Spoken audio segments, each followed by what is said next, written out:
Bradesco. Entre nós, você vem primeiro. Olá, boa noite. Boa noite. 4 integrantes de uma quadrilha de furtos e roubos a residências de alto padrão foram presos em São Paulo numa operação da Polícia Civil. Os suspeitos também cometeram crimes em Alagoas, Pernambuco, Mato Grosso do Sul e Paraná. 80 agentes da Polícia Civil participaram da operação. Num dos endereços, eles encontraram um estoque de produtos roubados pela quadrilha. Joias, relógios, celulares, roupas e calçados de marcas famosas e mais de R$70 mil em dinheiro. A investigação começou em janeiro, depois de 3 assaltos em Araçatuba, no interior paulista. A polícia diz que a quadrilha planejava cada crime depois de escolher as vítimas. Segundo a investigação, um dos criminosos conseguia informações sobre o patrimônio e a renda de moradores de imóveis de alto padrão. Depois, eles descobriam o dia certo para invadir as residências.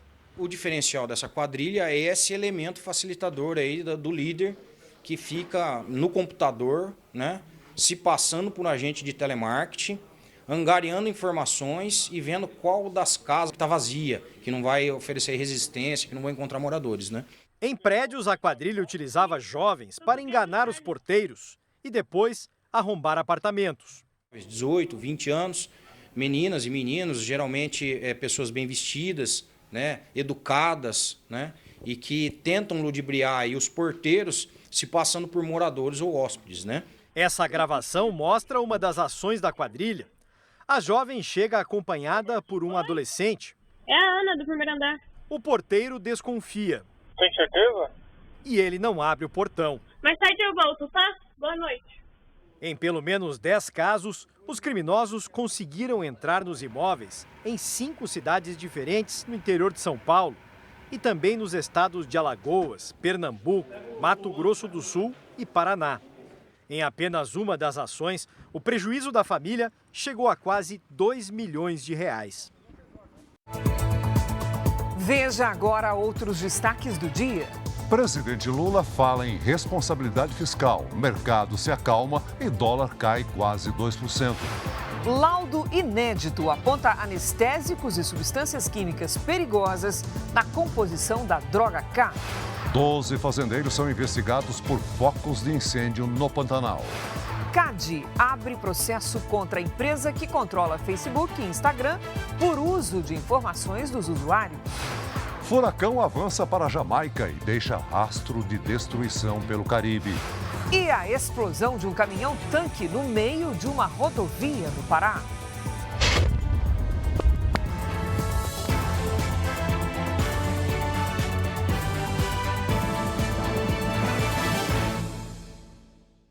Oferecimento. Agora, a Casa de Investimentos do Bradesco.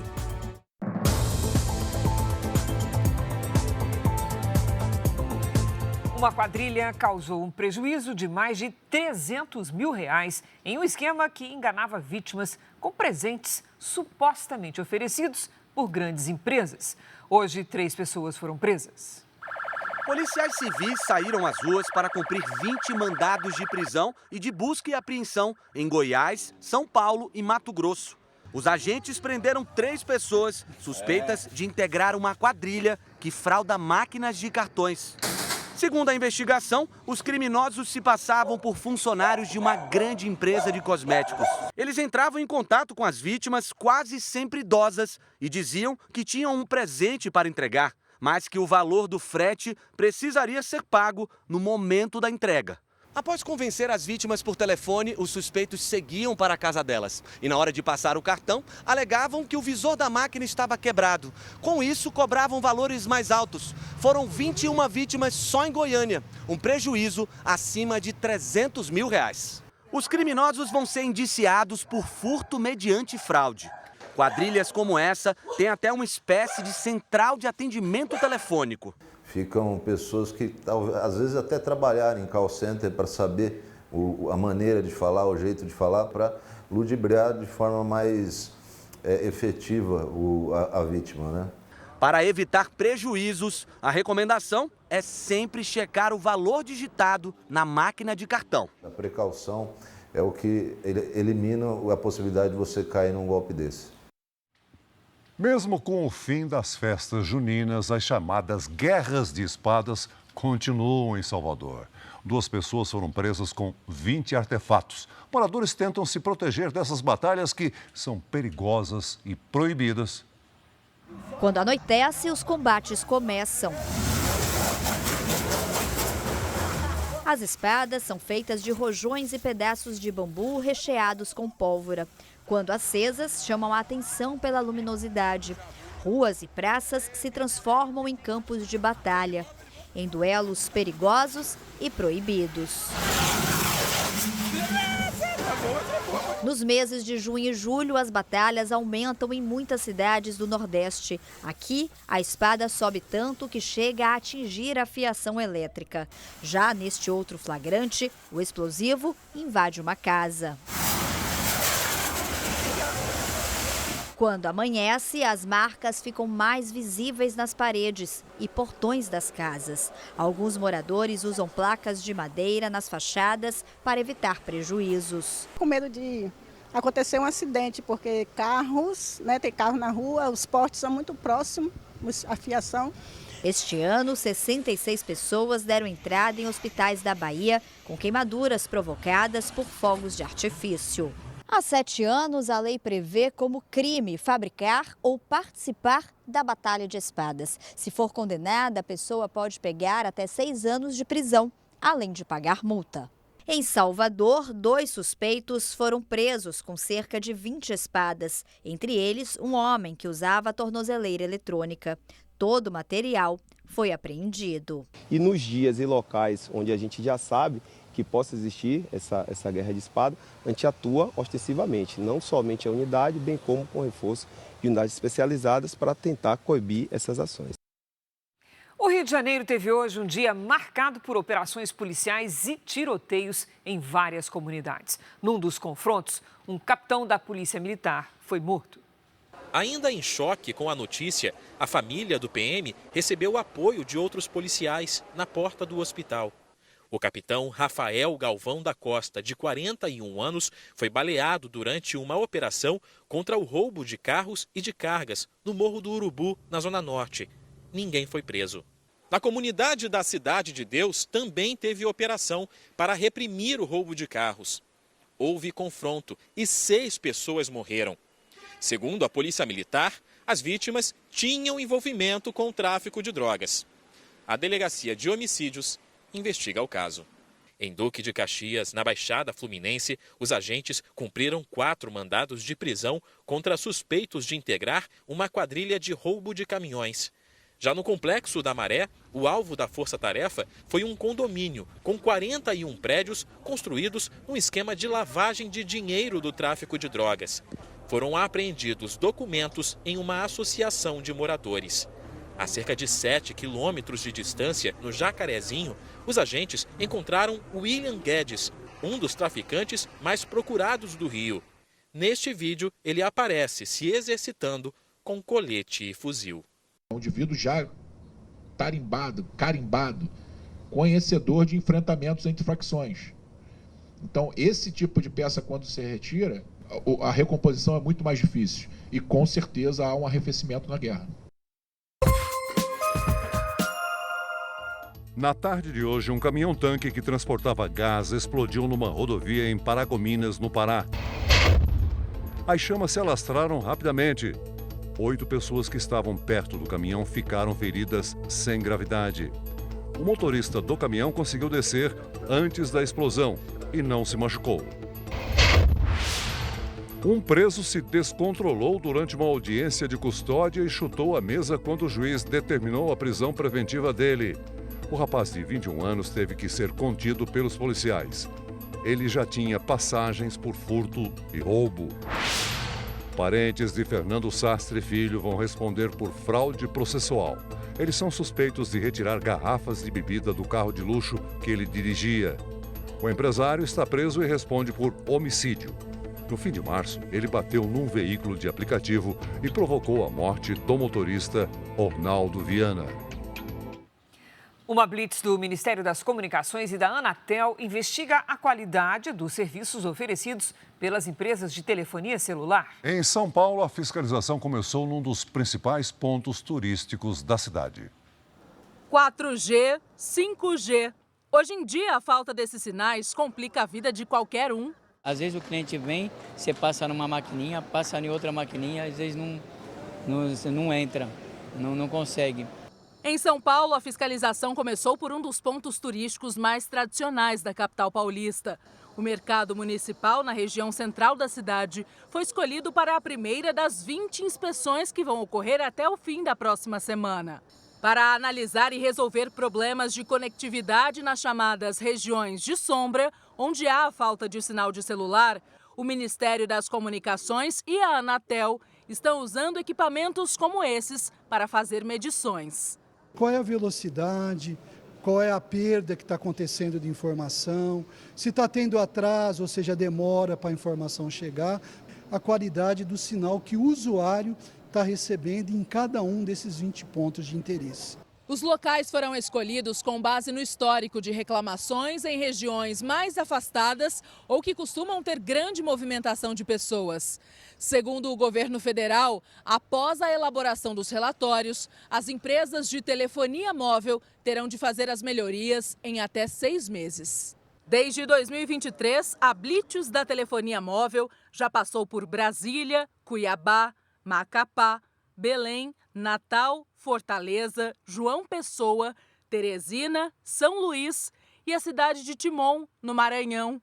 A questão é do plano depois de melhoria, que às vezes pode envolver algum investimento de instalação e tal. Se tiver alguma questão, a gente vai tratar pontualmente cada caso.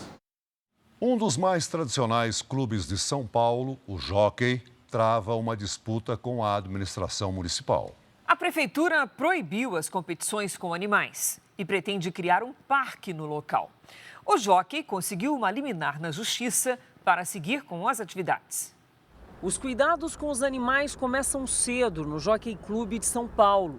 Aqui são treinados cerca de 500 cavalos de raça, animais que são preparados para participar de corridas. A lida ela começa desde a parte alimentar, de suplementação, higiene, e ela se estende para a parte de preparação física, não só cardiorrespiratória, muscular, como também uma preparação psicológica desses animais também. Desde 1941, o Jockey Clube de São Paulo ocupa essa área nobre, ao lado do Rio Pinheiros, na zona sul da capital.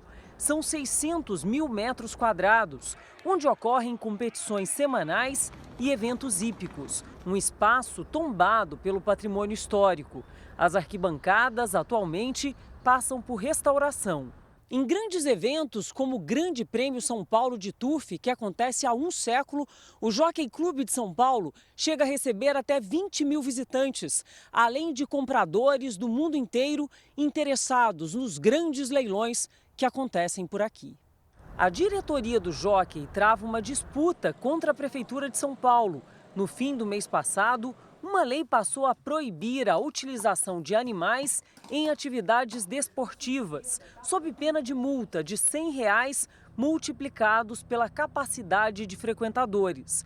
O clube recorreu e, na última terça, um desembargador do Tribunal de Justiça concedeu uma liminar impedindo a punição. A defesa do Jockey argumenta que o município não tem competência para legislar sobre corridas de cavalo, justificativa que foi aceita.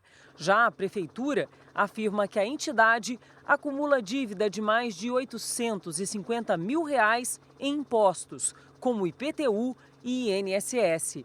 A administração da cidade tem um projeto de transformar a atual área do Jockey em um parque. Se pretende dar uma outra função para este lugar, primeiro é observar as pré-existências, que é a parte tombada. Se a justiça houver por bem autorizar a prefeitura a desapropriar, que a prefeitura converse com a população, ofereça esse processo de participação e que a gente consiga mais uma área verde para a cidade de São Paulo. A Prefeitura de São Paulo disse que vai recorrer da decisão. A Prefeitura de Porto Alegre decidiu abrir parte das comportas do sistema de proteção contra enchentes, motivada pela queda do nível do Guaíba. As autoridades ainda procuram por 32 vítimas desaparecidas. Essa colônia de pescadores nas ilhas de Porto Alegre foi duramente atingida pela enchente. 400 associados perderam tudo. 80% dos moradores da ilha ainda não voltaram para casa. O comércio de peixes foi prejudicado. É uma cadeia. No momento que tu não tem mais, ela parou total. Isso vai ficar inviável por um bom tempo ainda, né? Vai impactar completamente, alguns aí quase 100% da renda deles. A previsão de chuva para essa semana não deve provocar novas enchentes, segundo o Instituto Nacional de Meteorologia. Por isso, a Prefeitura de Porto Alegre decidiu reabrir 2 comportas do sistema de proteção, porque as águas do Guaíba estão no nível mais baixo. As chuvas no Rio Grande do Sul deixaram mais de 600 mil pessoas fora de casa. A Defesa Civil do Estado atualizou para 180 o número de mortos na tragédia. A última vítima foi encontrada no município de Roca Salles, no Vale do Taquari. Janice Brino, de 49 anos, estava com a família em casa quando o barranco desmoronou. 4 pessoas morreram e os pais de Janice continuam desaparecidos. A polícia ainda procura outras 32 pessoas que sumiram nas enchentes. 478 municípios foram afetados pela cheia. Hoje, uma comitiva do governo federal esteve na região metropolitana de Porto Alegre. A ministra da Cultura anunciou um investimento de 60 milhões de reais para recuperar o setor no estado. Isso impacta de uma maneira muito profunda na vida das pessoas da cultura. São trabalhadores independentes, a grande maioria, né? Então, e a comida é o dia a dia. O ministro Paulo Pimenta disse que o governo federal vai contratar um estudo para prevenir novas enchentes no Rio Grande do Sul. Isso é um estudo técnico bastante complexo que o governo federal vai pagar, vai contratar. Agora, independente disso, a ação emergencial tem que ser feita agora. Como você viu na reportagem, voltou a chover no Rio Grande do Sul. Vamos conversar com a Lidiane Sayuri. Oi, Lid, boa noite. Essa chuva pode virar temporal? Pode sim, Cris. Boa noite para você, boa noite, Celso, boa noite a todos que nos acompanham. A chegada de uma nova frente fria forma mais instabilidade sobre o estado. Nesta quinta-feira, as cidades de Torres e de Santa Maria podem ter chuva a qualquer momento, com raios e rajadas de vento de até 70 km por hora.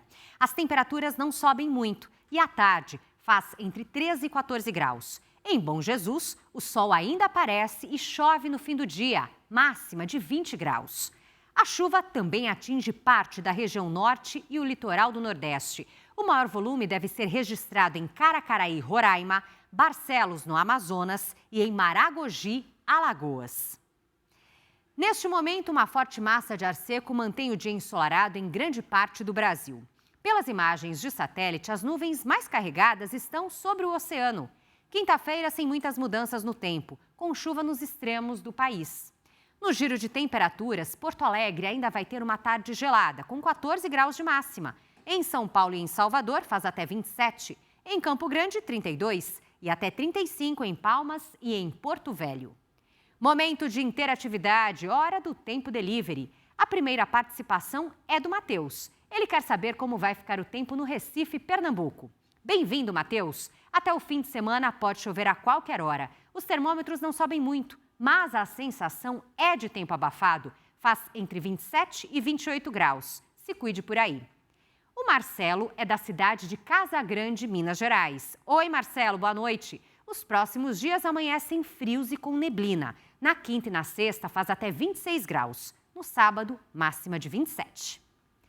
Faça como eles e participe do nosso Tempo Delivery. Basta colocar o nome da sua cidade e a hashtag você no JR. Cris, Celso. Até já, Lidy. Ainda hoje, fazendas são investigadas por suspeita de iniciar incêndios no Pantanal.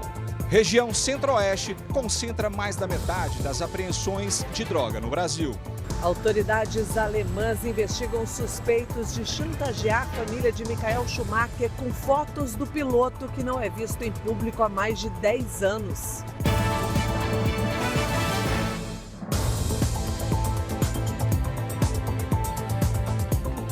O governo federal lançou hoje o Plano Safra com quase 500 bilhões de reais em crédito para o desenvolvimento do setor agrícola no Brasil.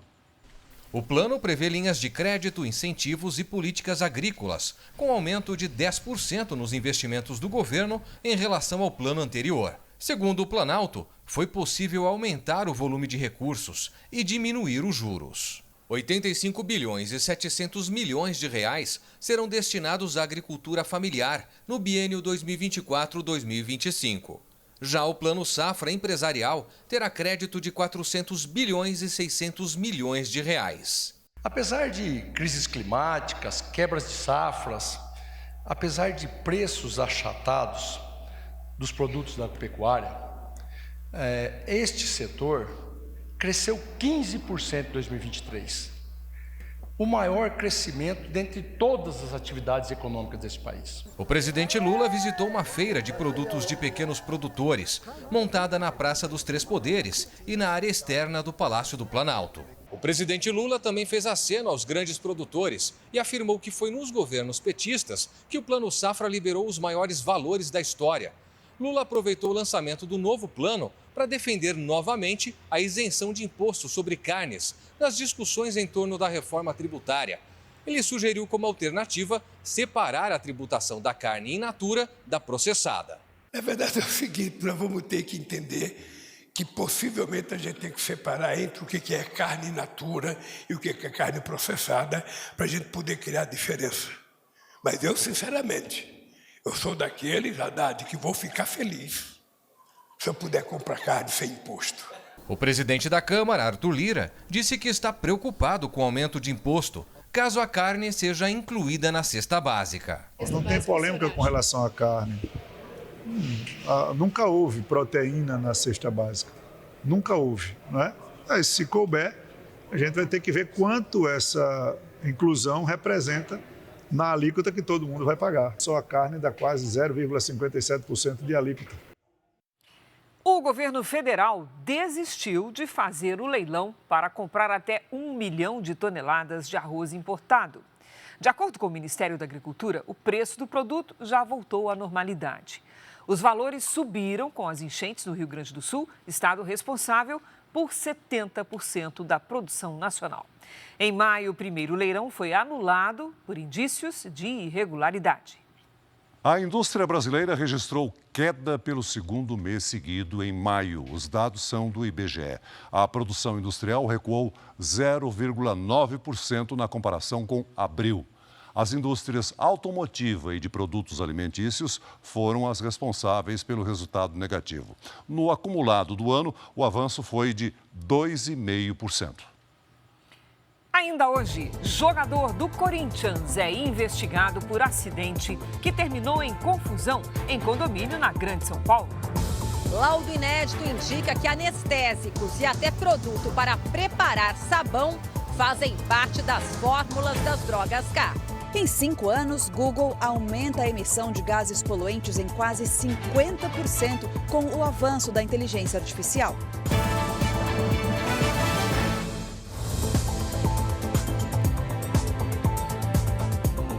No Pantanal, 12 fazendas são investigadas pelo Ministério Público de Mato Grosso do Sul. Se for comprovado que os incêndios tiveram início em áreas particulares, os proprietários podem responder por crime ambiental.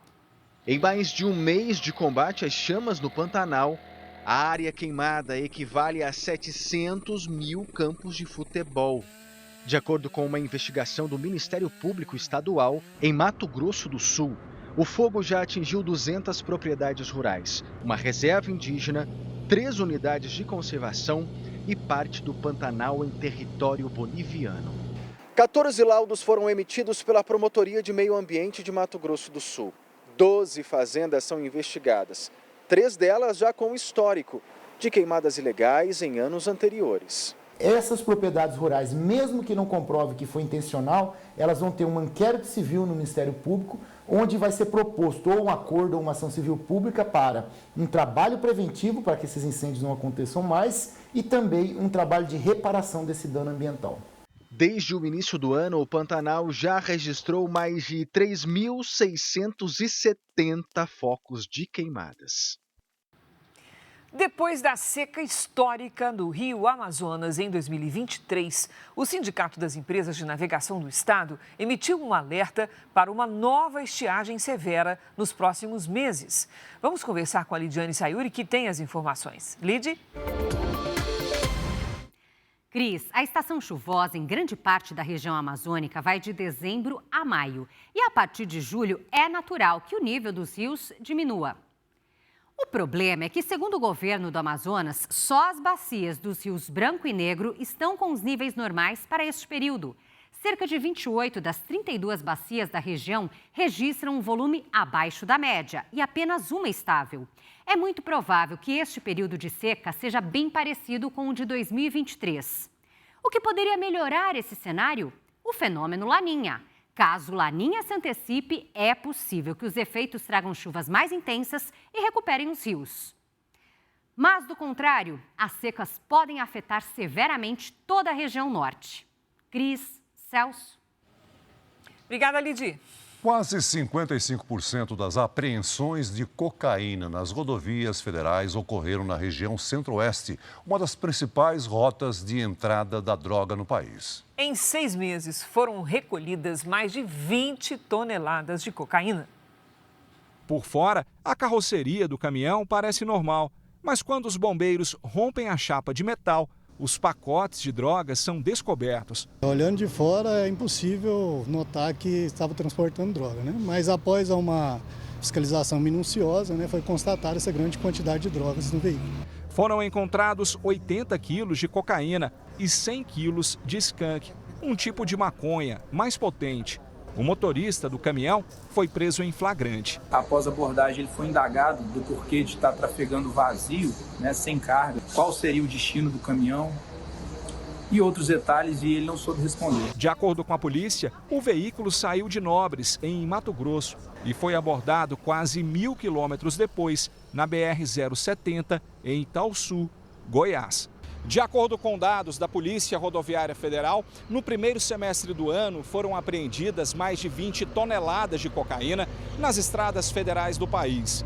A região centro-oeste concentra mais da metade das apreensões, principalmente por ser uma das rotas de entrada da droga no Brasil. O Instituto de Criminalística de São Paulo confirmou que a Polícia Civil descobriu o primeiro laboratório do crime voltado a produzir drogas K. O Jornal da Record teve acesso a detalhes do processo. O material veio da China e o suspeito preso aprendeu a fabricar a droga no Paraguai. No apartamento de um condomínio popular da zona sul de São Paulo, eram preparados os chamados canabinoides sintéticos, entorpecentes que simulam o efeito da maconha e que viciam rapidamente. O cheiro forte, resultado da combinação de diversas substâncias químicas, deixou os vizinhos desconfiados. Foi o primeiro laboratório de drogas K descoberto pela polícia no país. Um local acima de qualquer suspeita, onde crianças brincavam, onde pessoas transitavam ali naquele apartamento e ninguém imaginava que ali dentro era utilizado para a fabricação dessas drogas. A embalagem indica a origem chinesa de uma das substâncias usadas na elaboração. As encomendas eram feitas pela internet e chegavam em poucos dias ao Brasil. Esta nova rota do tráfico internacional de drogas foi revelada no ano passado em uma série de reportagens do Jornal da Record.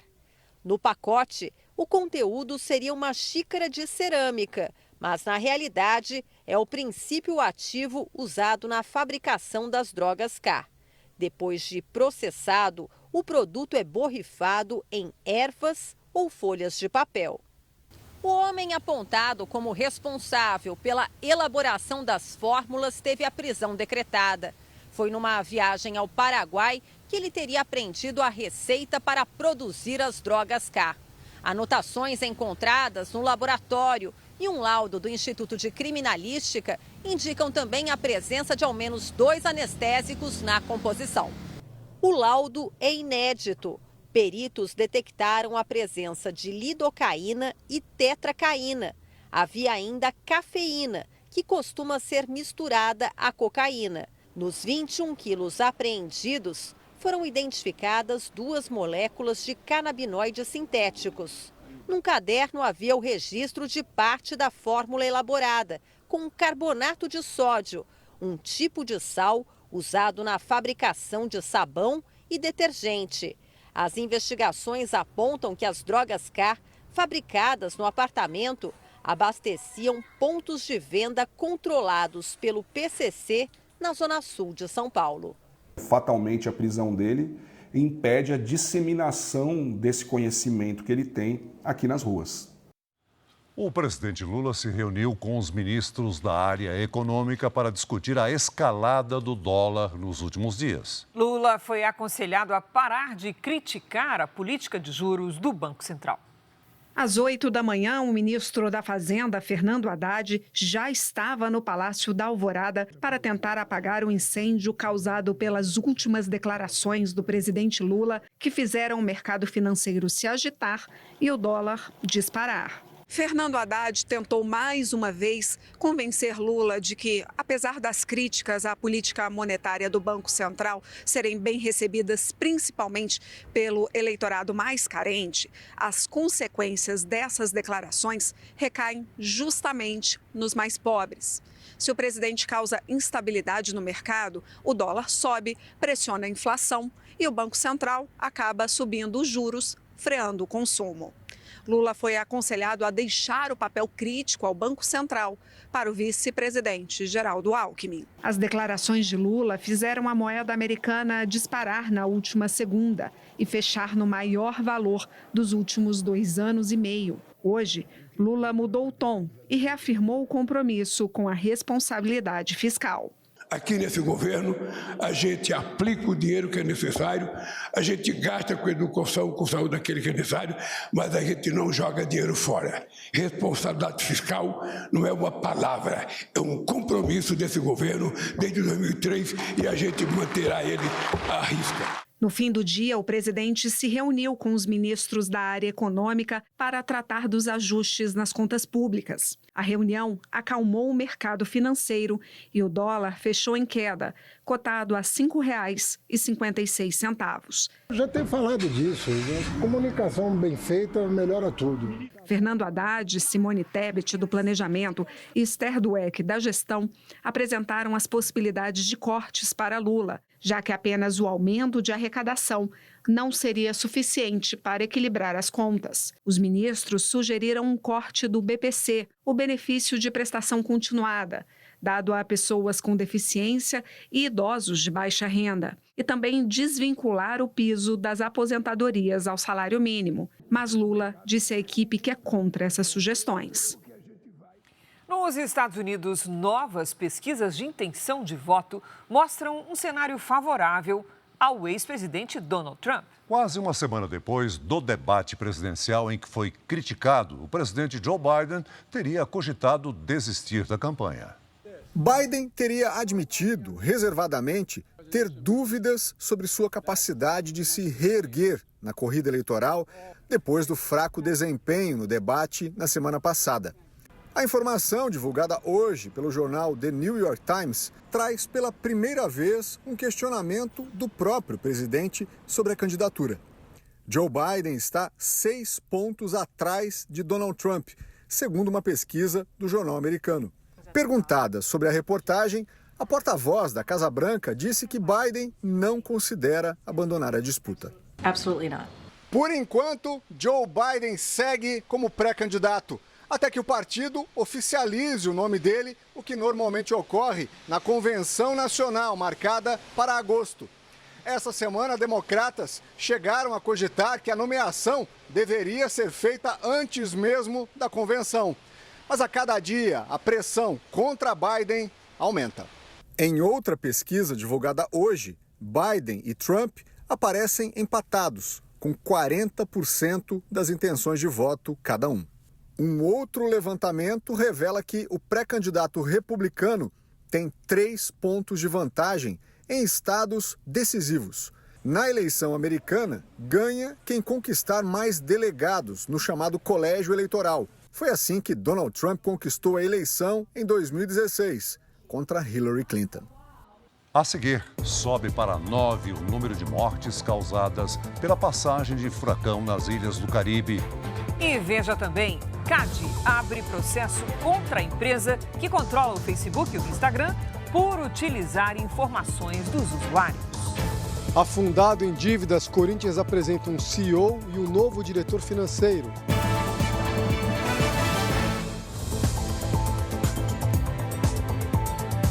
O grupo terrorista Hezbollah bombardeou Israel depois que um comandante do grupo foi morto no Líbano. A tensão na região norte do país pode abrir uma nova frente de guerra. A polícia investiga um provável ataque terrorista no norte de Israel, perto da região do conflito com o Hezbollah.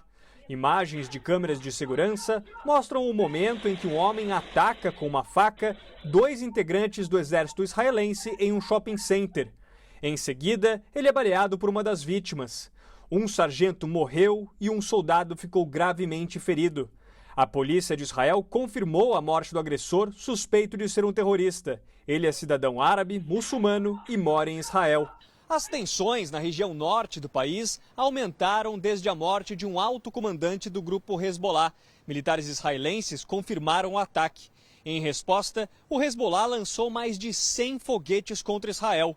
Segundo as forças de defesa do país, a maioria foi interceptada e não houve vítimas. Caças atacaram 3 lançadores de foguetes do Hezbollah, de acordo com as forças de defesa de Israel.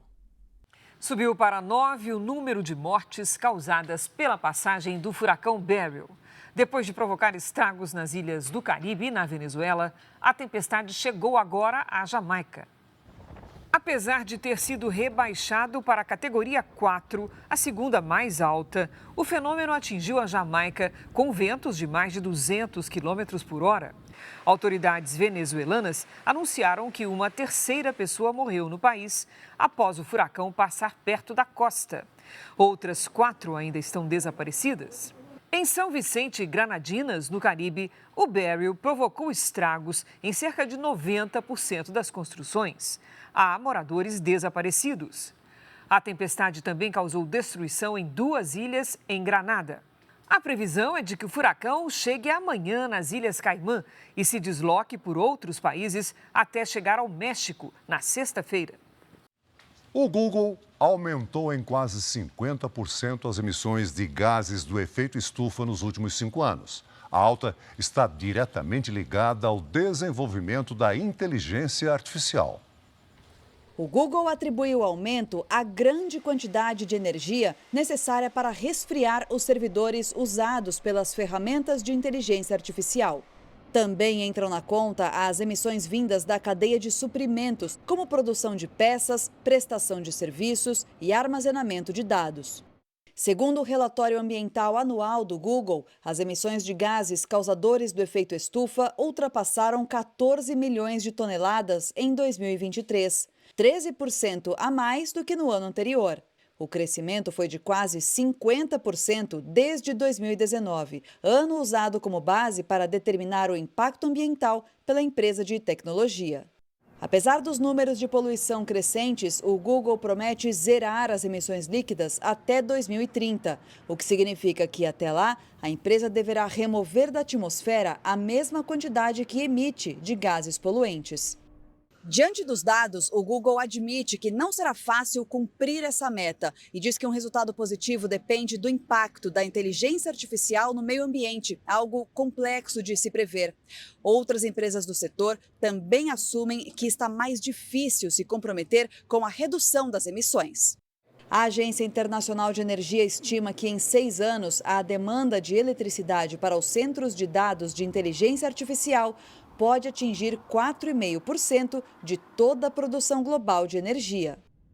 O Conselho Administrativo de Defesa Econômica, o CAD, abriu processo contra a empresa que controla o Facebook e o Instagram por usar informações de usuários para treinar a inteligência artificial. Vamos a Brasília conversar com o Tiago Nolasco, que tem as informações. Olá, Tiago, boa noite. Oi, Cris. Boa noite para você, para o Celso e para todos. O CAD abriu um procedimento preparatório para apurações de possíveis infrações à ordem econômica é um primeiro passo de uma investigação a pedido do Instituto de Defesa de Consumidores. Antes, a Autoridade Nacional de Proteção de Dados já havia proibido a Meta de usar dados pessoais para treinar inteligência artificial. A suspeita é de violações cometidas na política de privacidade. A empresa que controla o Facebook e o Instagram tem coletado dados dos usuários para treinamento da inteligência artificial. Na prática, isso permite que os sistemas de IA sejam capazes de analisar informações e até gerar conteúdos, como textos, imagens, músicas, áudio e vídeos. A Meta não estaria informando os usuários de forma clara as mudanças na política de privacidade e de que forma os dados coletados serão usados. Nós procuramos a Meta, que ainda não se manifestou. Celso e Cris. Obrigada, Thiago. Na zona do rebaixamento do Campeonato Brasileiro e com uma série de crises, o Corinthians apresentou hoje 2 novos nomes para tentar reerguer o clube. O novo CEO e o diretor financeiro têm a missão de salvar as contas do Timão. São 2 reforços que não entram em campo, mas que chegam para tentar tirar o clube de uma longa crise. O Corinthians apresentou hoje Fred Luz como CEO. Na prática, executivo-chefe, um cargo inédito no clube, mas comum em grandes empresas. Ele participou da reestruturação do Flamengo entre 2013 e 2018. A situação relativa do Corinthians em relação ao Flamengo daquela época é muito melhor. Então, não quer dizer que o Corinthians não tenha problemas graves e importantes para resolver, porque tem. O novo diretor financeiro é Pedro Silveira, que tem como primeiro desafio arrumar dinheiro para pagar salários atrasados de jogadores. Foi por causa da falta de recolhimento do FGTS e do pagamento de direitos de imagens que o atacante Gustavo Mosquito pediu a rescisão do contrato com o clube. Ele não foi ao treino de hoje.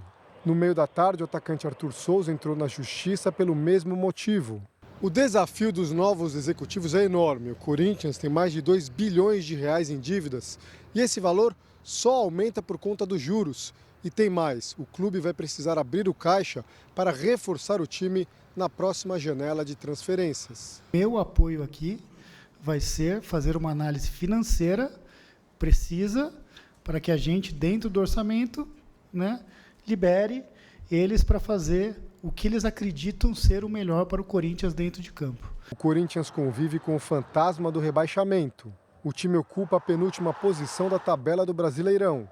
A derrota por 2-0 para o Palmeiras provocou a queda do técnico português Antônio Oliveira. 2 nomes são especulados para assumir o comando da equipe. Fábio Carille, atualmente no Santos, e o argentino Ramon Dias, que no ano passado salvou o Vasco da Série B.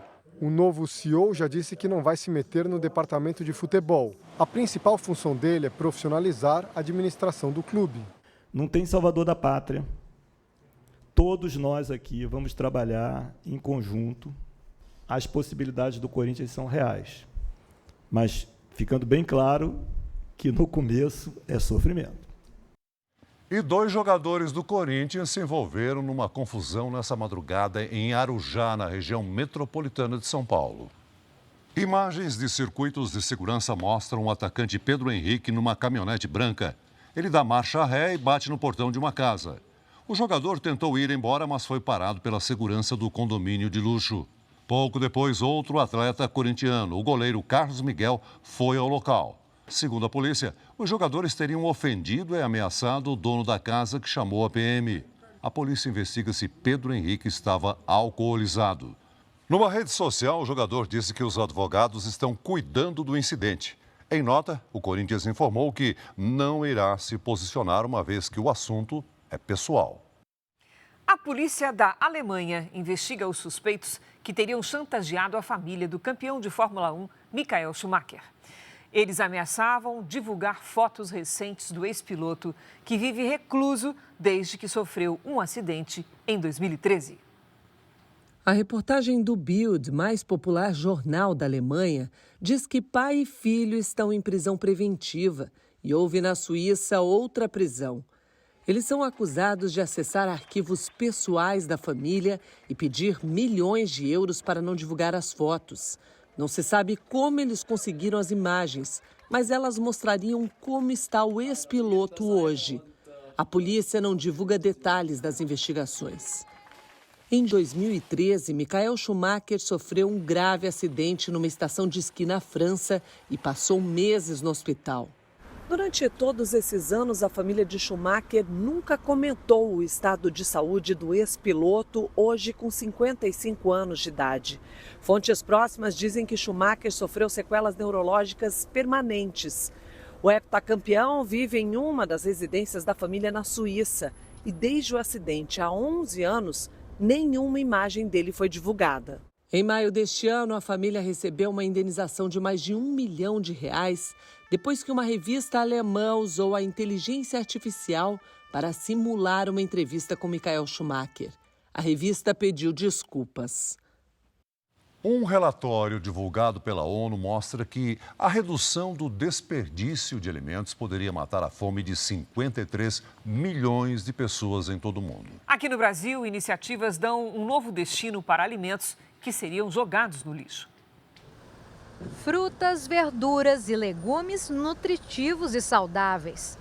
Todos os produtos ainda estão bons para o consumo, mas já estão fora do padrão de venda e vão para as caixas do Pegue Leve. A Maria Isabel conhece a iniciativa, trabalha no bairro e passa de vez em quando para garantir alguns itens. Eu faço uma seleção porque eu acho um absurdo o desperdício que se faz nesse país, né? Todo mundo joga muita coisa fora que podia alimentar muita gente. Essa é só uma das maneiras que a Associação Sem Fins Lucrativos, chamada Chão, consegue evitar que toda semana 400 quilos de alimentos frescos acabem no lixo. E o que não dá para ser aproveitado vai para a compostagem. O que pode ser compostado é compostado e volta para a terra, vira, né, insumo para a produção agrícola. Né? É o destino final daquilo que não pode mais ser consumido. Né? O desperdício de alimentos é um problema mundial. O novo relatório divulgado pela ONU estima que se metade dos alimentos que vão parar no lixo fossem reaproveitados nos próximos 6 anos, 153 milhões de pessoas desnutridas poderiam ter o que comer. De acordo com a Agência de Alimentação e Agricultura das Nações Unidas, quase 1/3 dos alimentos destinados ao consumo humano são perdidos ou desperdiçados, principalmente frutas e legumes, o que torna o custo de produção mais alto e o preço final para o consumidor mais caro. Mudar essa realidade requer o envolvimento das autoridades e de todos nós. Porque se todo mundo faz no seu espaço, aquilo se espalha e fica grande. E todo mundo se beneficia, né?